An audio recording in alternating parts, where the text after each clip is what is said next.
you obviously, you're still in the restaurant business, still an entrepreneur. How did God add that element of actually speaking out on your faith and really applying faith to culture as you do in your most recent book, which is entitled On the Duty of Christian Civil Disobedience? So I was not a Christian for most of my life. I became a Christian 11 years ago, almost 11 years ago. And when I did, I said, I'm going to turn everything over to him. And that was my first prayer ever was, you win, I'm turning everything over to you. And then it was like, okay, well, so how do I do that? And then as I continue to go forward, I started seeing a lot of the problems that I recognized as a non-Christian, because as a non-Christian, I used to attack Christians. And so I recognized a lot of the tactics, a lot of the problems, and I felt so compelled. I was like, I have to share this with other people. Like, this is too powerful. And the fear factor of where I was going to be if I didn't accept Christ was so big. I was like, I have to do something more than just run restaurants.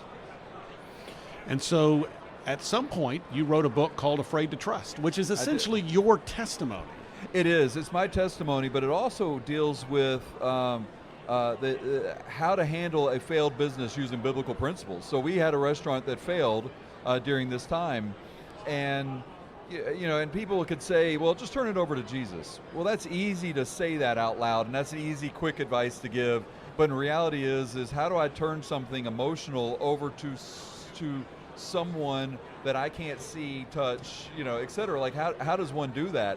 And so I had to learn that process and learn how to use my Bible and recognize that the Bible is true, and learn how to handle the emotional problems that come along with dealing with a failed business as an entrepreneur. Peter Demas joining us today here on the Meeting House on Faith Radio. Author, entrepreneur, someone who is a speaker on Christian values. And we're here at NRB, National Religious Broadcasters 2024, Faith Radio Meeting House, Media Central.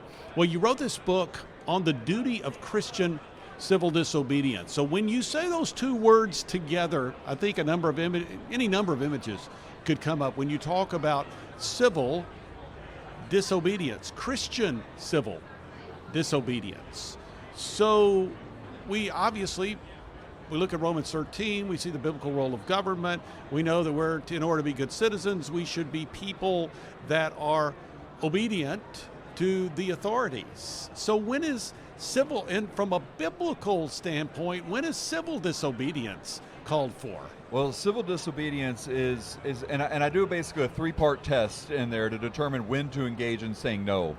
Number one is when the government, or in a lot of cases in our country, in our culture, large corporations, when they're telling you to do something evil, when they're telling you to do something that's against God's word, and if God specifically tells you to do something. So the example I give in the last example, the best one is Harriet Tubman.